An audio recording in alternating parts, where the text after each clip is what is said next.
Let's go to the United States now, where President Trump has been hosting the FIFA president, Gianni Infantino. Yeah, he's the president, of course. I've been calling him Secretary General. That's what Blatter was, I think, back in the day. That's in New York City. Let's hear a bit of Mr. Infantino speaking in front of the media at Trump Tower. By all means, this World Cup has exceeded all expectations.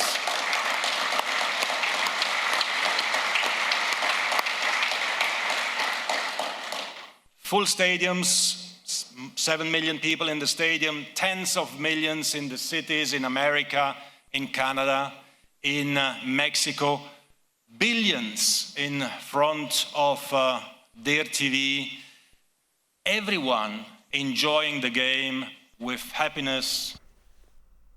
Well, that's one point of view, that of the FIFA president, Gianni Infantino, and one which comes on the same day that more than 200 FIFA members endorsed him for a fourth term. Let's discuss this in some detail now. How does he maintain this backing? On the line is Melvin Brennan, a former head of special projects at CONCACAF. That's the Confederation of North, Central American and Caribbean Association Football, and the author of Fixing Football, an insider's account of how the world game went wrong and how to set it right.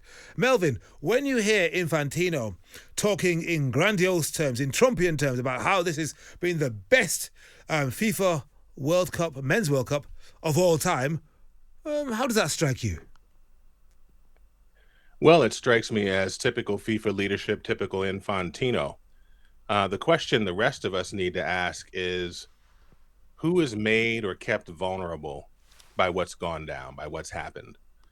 It cannot be argued that from a revenue standpoint for FIFA, from a brand building standpoint, for the sponsors in association with this World Cup, this has been a success. And at a World Cup in the United States, you would expect nothing less. But the question for us is football better? Is power and performance sport that FIFA wants to represent, is it more accessible to more folks more of the time?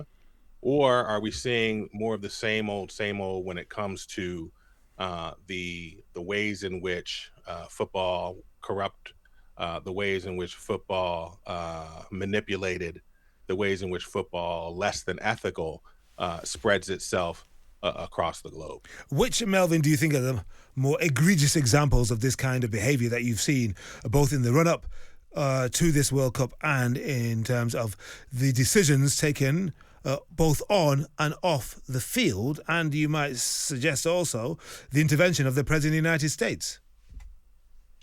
Yeah, I think the most obvious one is the Trump intervention, and I'll come back to that. Yeah. But every day, FIFA, you talk about the endorsement of Infantino. That's not sentimental, that's structural. That's not affection, that's patronage working exactly as designed. FIFA is designed as pure bureaucratic politics, pure quid pro quo, one nation, one vote across 211 members. So Germany counts the same as a tiny federation with hundreds or maybe a couple thousand players, and decades of pushing money downward through grants, just enough to maintain patronage, but not enough to really develop sport, particularly in vulnerable nations. The promise of a 48-team World Cup, all of these things lead to the type of decision-making and endorsement that we've seen. And it's not new with Infantino. It goes back as far as the Sir Stanley Rouse, João Havilland's contestation through the Sepp Blatter regime that we got rid of due to the efforts of heroic journalists like Andrew Jennings and others in 2015. But we made the mistake of not fixing the institution. And that's why we see Infantino replicating the sins of the past.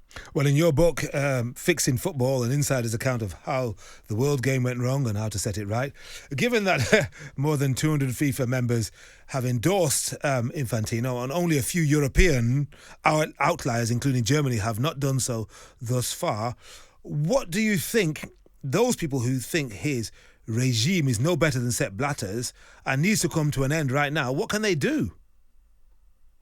Yeah, it's a great question, Henry. And I think the pushback doesn't come from the ballot.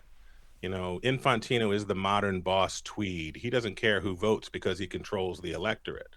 The real threat remains external and institutional. So yes, when Germany's DFB refuses to sign the letter of support, that's a crack in UEFA unity. That's an institutional response. When 72 MEPs push EU football associations toward a formal ethics referral, that matters. When Fair Square, which is a human rights organization located, I believe, in London, launches Yes. their IOC complaint over political neutrality breaches, that's sharp. That's a sharp response that can have impact because the IOC sits outside bodies Infantino controls.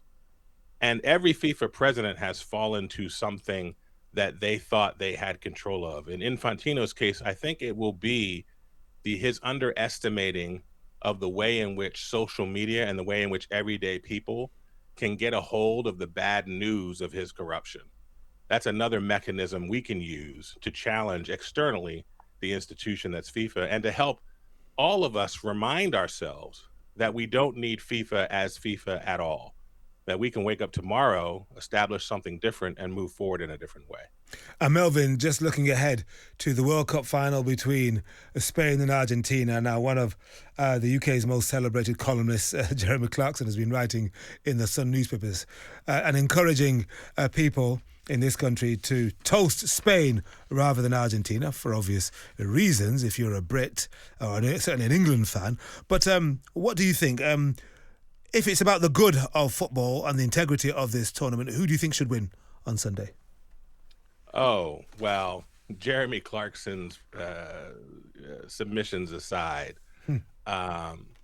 I think that we are lucky to see the world champions and the South American champions in Argentina against the European champions in Spain, that we can expect a powerful, exciting match. But for me, I think the way in which Spain has gone about their business on the defensive side, on the offensive side, as a team, we all expected a lot of weight to be on Lamine Yamal, and really the weight and the shouldering of this World Cup has been spread throughout the Spain camp.